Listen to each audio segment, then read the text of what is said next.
There's a great piece at raymcgovern.com entitled, "Did Putin Have Other Options on Ukraine?" The automatic response usually is, yes, he certainly had options other than invasion, and he should have chosen one of them first. According to the author, this assumption bespeaks the poverty of the discussion on Ukraine. For insight into this, let's turn to our first guest. He leads the Speaking Truth to Power section of Tell the Word, a publishing arm of the Ecumenical Church of the Savior in inner city Washington. He served as a CIA analyst for 27 years, from the administration of John Kennedy to that of George H.W. Bush. His duties included sharing the national intelligence estimates and preparing the president's daily brief, which he briefed one-on-one to Reagan's 5 most senior national security advisors from 81 to 85. He also co-created Veteran Intelligence Professionals for Sanity, and he's the author of this piece. Ray McGowern. As always, Ray, welcome back. Thank you very much.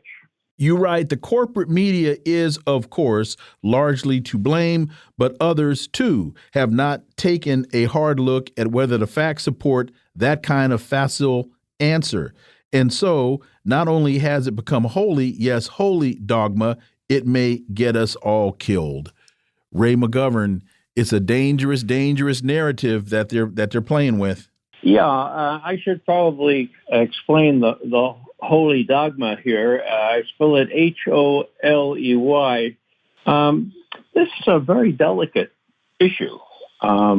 I've taken a lot of heat already from some of my really good friends, some really good analysts, and I asked them, okay, you object to my suggestion that you really ought to name just one option if you want to quibble with my suggestion that, well, did Putin have any other options other than to invade Ukraine? And so far, all I get back is, yeah, peace. Don't you want peace? You know, invading another country is against peace. Well, you know, I'm just as lusting after peace as anyone else. But I try to be an analyst of what I belatedly found to be the case. It's called the realist school, okay? And the realist school, in a word, is what persuades me that as I look at all the evidence, Mr. Putin had no other options. And so when people say, oh, surely he had other options, well, again, I just say, well, all right, give me one. Give me, as we used to say in the Bronx, you know, give me a for instance. And just to say, you know, you're not going to get peace unless you understand how this thing started. And if you proceed from the premise that Putin got it into his head one day, hey, let's invade Ukraine. Let's see how far we can go. Maybe Poland next, or the Baltic states. If you're not wise enough to see through that and to question those assumptions, then, you know, all is lost, because we've reached a real critical point right now. These sophomores in the White House advising Biden, they're going to be asked to up the ante some more, to send advanced fighter jets to join the fray in Ukraine, to escalate, and nothing like that is going to defeat the Russians, because, well, you have to look at the map, for God's sake. That's the first thing we did when I was the Army infantry officer, okay? I looked at the map and I saw who was located where. I looked at the relative strengths, the relative populations. I looked at the terrain. I figured out that it froze sometimes and then it thawed sometimes. With the frozen, you could go. The thawing, you couldn't go. And you looked at all kinds of things, morale and everything else. And these guys, well, they have no military experience.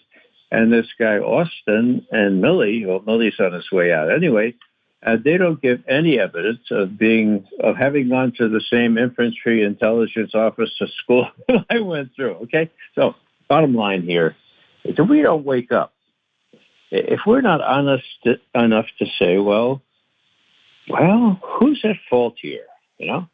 Did we give Putin any options? And those who blithely say, of course we did. Of course he had options.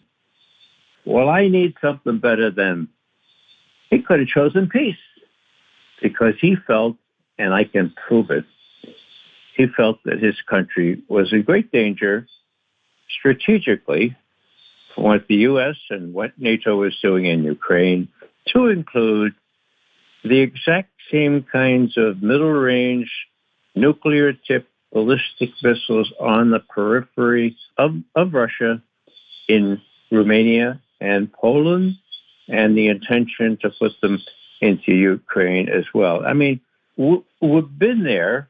We know what Kennedy did, okay? Now, did people say, oh, Kennedy really was not, he didn't love peace because he threatened war? No, nobody said that. And so did people say, well, he wasn't provoked? No, because he was, guess what, provoked. So I try to be really honest, right? And I try to put myself, but that was my trade, my craft, okay? I put myself in the leader of the Soviet Union or in Russia's shoes. And I look at what I faced, and I say to myself, now, can I honestly say that if I were in Putin's shoes, that I would have acted any differently? Now, if I can't honestly say that to myself, then I have a problem with those who say to themselves, oh, sure, he could have done something else. So it's a real sticky wicket here, but it needs to be discussed, because if you don't understand the beginnings of this thing, you're never going to abide by what we have to do in retrenching, stepping back, and letting a ceasefire and peace prevail. You can be for peace, but you have to figure out a way to get it. The same, I think that's brilliant, Ray, and the same discussion that has to be had about the beginning of this conflict has to also be had about the end of it. And here's the question. Was Vladimir Putin dealing in his adversary, which were in this particular instance, the Biden administration, was he dealing with a good faith actor? Because part of your options, have to be centered around, can you trust the people that you are at conflict with? And in this instance, the U.S. claim is we were benign in our activity in Ukraine was benign. We were there to help them, maybe help them grow some food, do nice things, maybe buy them a new sweater. We were there to do nice things in Ukraine, and out of the blue, they were attacked. That's the cover story. But the real story is we wrote literal books and documents about how we would use Ukraine to take Russia apart. But then when the conflict starts, we pretend as though we didn't write those, and it's like we were just there doing fun things and woke up one day and we got invaded. So to resolve this conflict, the issue of what we are really trying to do in that region and in the Pacific has to be addressed. Well, yes. I mean, the whole thing starts with the coup that we arranged in Kiev. So the coup was conducted on the 22nd of February, 2014. It was announced by an intercepted telephone conversation between Victoria Nuland, Assistant Secretary of State for European Affairs, and the U.S. Ambassador in Kiev, Jeffrey Pyatt. That conversation was put on YouTube on the 4th of February, 2014.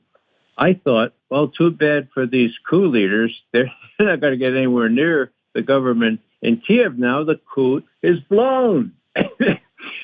So did Vladimir Putin, who was in Sochi at the Winter Olympics. So he stayed there. The coup happened and he came back the next day and said, my God, here's the first coup in history that was blown 2.5 weeks before on YouTube. Now it happened. What am I going to do? So that's how it all started. Now, let me inject something that most people don't know, and that is that there was one intelligent and actually honest intelligence agency in the United States after the coup. It did not participate in the coup.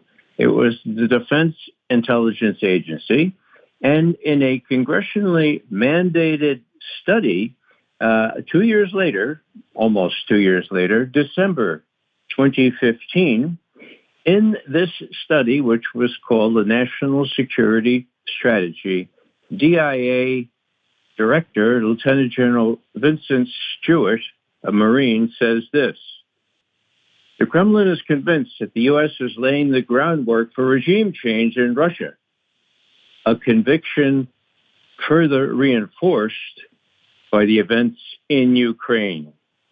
Moscow views the United States as the critical driver behind the crisis in Ukraine and believes that the overthrow of former Ukrainian President Yanukovych is the latest move in a long-established pattern of U.S. orchestrated regime change efforts. So, he had it right. What happened to him? I don't know. He disappeared from sight. What happened to DIA? They were marginalized. They were not consulted. You don't get any plaudits or any promotions for getting it right.